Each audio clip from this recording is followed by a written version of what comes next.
The Monster of Canterlot, Chapter 21. The four of us stepped in the sugar cube corner, the three fillies still being carried by me and laughing themselves silly. I found an open table and plopped each foal into a seat.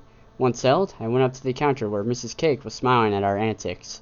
"Good afternoon, Mrs. Cake. I need a milkshake for each of my friends here and a strawberry shake for myself. Also, I'd like to see those kids of yours again. If it's no trouble, that is." "The shakes will be no trouble, of course. But I think the twins are still down for their nap. I'm so sorry, dear." "Ah, well, it was worth a shot. Oh, while I'm here, I'm going to be going home tomorrow, and if I don't bring one of your amazing cakes home for Mom, she may just put me back in the woods where she found me. I don't suppose you can make a marble cake by then, could you?"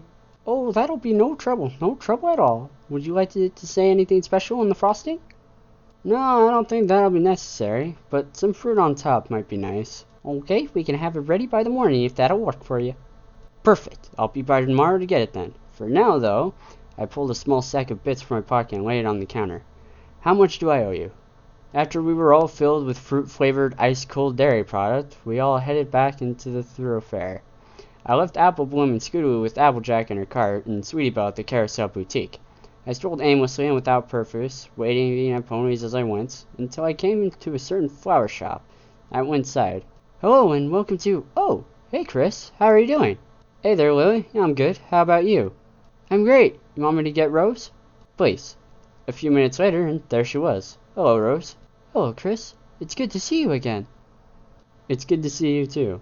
And it really was. I don't know if it was her eyes, her smile, or even simply her fur and mane, but just seeing her face made me happy. "Hey, you got a minute?" She nodded and we stepped outside the store. "Listen, tomorrow I'm heading home to Canterlot." "Oh, I see." She looked absolutely crushed. "So, that's it then?" "What? Oh, I still want to see you. You can visit the palace and I can visit Ponyville. It's not that far of a trip, and I can always use a chariot to get here even quicker. Please don't just call it off."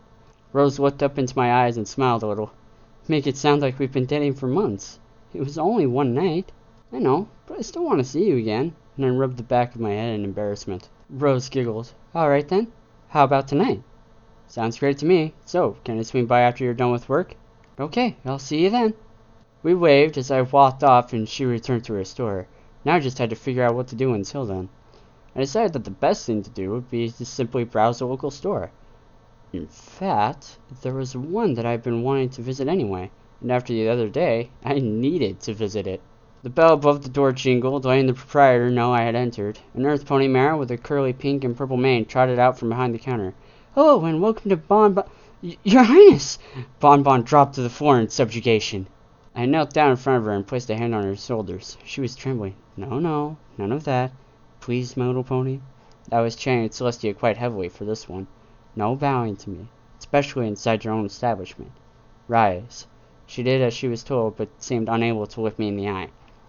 "I came here for two reasons. The first, I wish to apologize for the other day. Twilight tends to get a little overprotective. Please, forgive her and myself. I never wanted my visit here to bring misery to any pony." Bon nodded, but still refused to look at me. "I suppose that's as good as I can hope for." I was still on one knee when the bell above jingled again. "Hey, Bonnie, got any new—" "Prince Chris!" Lyra dropped to the floor just like Bon had. "Please forgive me for calling you a monster." "Oh, not you too, Lyra. Please get up. I've never been comfortable with all that bowing nonsense. Besides, I came here to ask you for your forgiveness." Lyra lifted her head off the floor. "Really?" "Yes, really. As I told your friend, what happened the other day was our fault, not yours. As far as you calling me the Monster of Canterlot, I'm not upset about that. Just make sure not to say it around any pony who owns a crown. It doesn't end well sometimes." "You're really not mad?" Lyra asked. "No, I'm really not mad. In fact, to prove it, you can ask me any question you want and I'll answer." "Awesome!" Lyra sat back on her haunches with a hoof to her chin and gave it some serious thought. "Okay, I got it. I know you're human, and I heard about you being an omnivore." "Uh-huh. But the one thing no pony knows is, how did you come to Equestria?" "Ah, that one. Well, to put it simply, it was a magical mishap." "What? That's it? A magical mishap?" Lyra was clearly disappointed by my answer. "Lyra, calm down. This is the Prince of Equestria you're talking to, Bon Bon warned. I know, but it just doesn't answer the question. A magical mishap? She practically spat the last sentence. Lyra, drop it, Bon Bon commanded. Oh, but I want to know. Listen, I spoke up. I know I'm leaving it vague, but please, just accept my answer. It was pretty much the worst day of my life, and it involved some pony close to me, and it still upsets them to this day, so please, just leave it at that. Oh, okay, I'm sorry. I didn't mean to hurt your feelings. Now Lyra was looking at the floor again, picking at a spot with her hoof. Bon Bon was just sitting there with her hoof draped over her snout. I simply placed a hand on her head and tussled her mane a little. Hey now, it's alright. You couldn't have known. Just forget about it, okay? I'll even give you another question if you want. Lyra nodded. Okay. She smiled, then asked, why do you wear clothes all the time? Late that afternoon, I had donned my nicer outfit again. It was fine. Spike washed it, and headed back to Rose's place. I had my bits, a bouquet of wildflowers, and a bunch of candy that Bon Bon had given me as a way of apologizing for Lyra. This time, though, I had planned a picnic in the meadow. The bits were just in case. I was practically skipping as I walked down the street. The anticipation was building as her shop came into view. It had closed almost an hour ago, but I thought it prudent, and less desperate, to wait a while to give her a chance to unwind for the day. I just couldn't wait to see her smiling face again. Look, I know it's pathetic, but I spent all my life cooped up in a palace. Cut me some slack, man.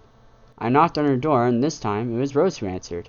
Not that I didn't want to talk to her friends again, I just had other things on my mind. Things like, would Rose like the dinner I packed? Would I say something stupid? Would I get another kiss? Is Luna breaking some laws of nature by keeping the moon full for this long? So, what's the plan for tonight? Rose asked as we walked through town. Well, I thought we could watch the sunset, eat something, then just sit under the stars and talk. Sounds good to me. Your family does always put on a good show. We both chuckled and continued on to our destination. I sat out a blanket under a tree on the top of a small hill near a creek that fed a nearby lake. I couldn't have imagined a more perfect scene, short of the royal gardens. We sat there, hardly saying a word as the sun sank behind the mountains. Afterward, I pulled out some sandwiches, a salad, and some tea. Once our hunger was sated, we started talking about our day. Now, you probably don't think the daily life of a florist is all that exciting, but you'd be right. In fact, if it weren't Rose telling me all this, I might have lost interest. However, there was just something about the way she told me about selecting just the right flowers from the garden behind the store to bring in the most customers. Even made me a little sad when she talked about having to dispose of wilting flowers. She seemed to honestly care about them. Then came my turn to talk about my day. I told her all about my trip to the school and talking to the students. I even told her all about what happened between me, the Cutie Mark Crusaders, and those two fillies. Oh, I know those two. The pink one is Diamond Tiara, and the gray one is Silver Spoon. Nasty pieces of work, as spoiled rotten as their names suggest. Rose smirked. I'm glad you put them in their place. Rose leaned against my side. I can only hope she couldn't feel my pounding heart or quivering muscles. I may have been a little nervous. So, what happened after that? Well, I took Applebloom and her friends to Sugar Cube Corner and bought them all some milkshakes. Nothing major to talk about there. After that, I stopped over at Bonbon's Bonbons. The other day, Twilight and I had a little run-in with Lyra and Bonbon. It didn't go well, and I figured I'd go and apologize to them. And how did that go? Pretty good, actually. I offered to answer any questions she asked as a sign of my intended friendship. Really? What did she ask you about? Rose looked up at me with those big green eyes of hers. I really like those eyes. She asked why I always wear clothes. Huh, I'm kinda curious about that myself. Why do you always wear clothes? I blushed and broke eye contact while I scratched my chin. I answered with, if things go well between us, you may just find out someday. I pulled out the bag of candy. For now, how about we just enjoy this candy Bonbon gave me? But you didn't answer my... Oh. Rose blushed a little when she realized what I meant. You know what? I think I will have some of that candy. I chuckled and began to rub her shoulders without even realizing it. Ooh. You're good at that. I bet you had lots of practice on all those mares just chomping at the bit to date a royal.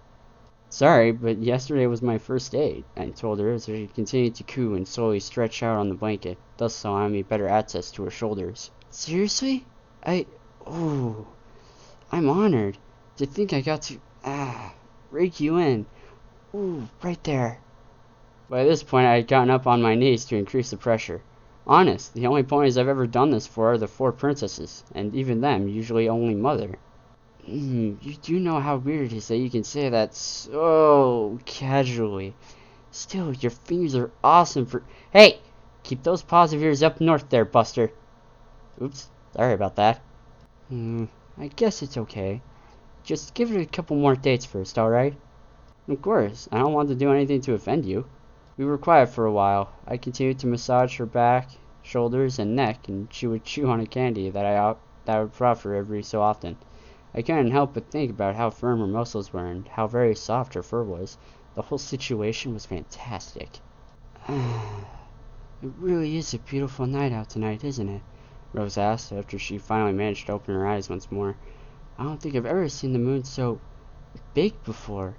It's almost like Luna drew it closer or something. Yeah, or something, I muttered as I glared at the celestial orb glowing in the night sky. Did you know Aunt Luna chose the position of each and every star up there thousands of years ago? Really?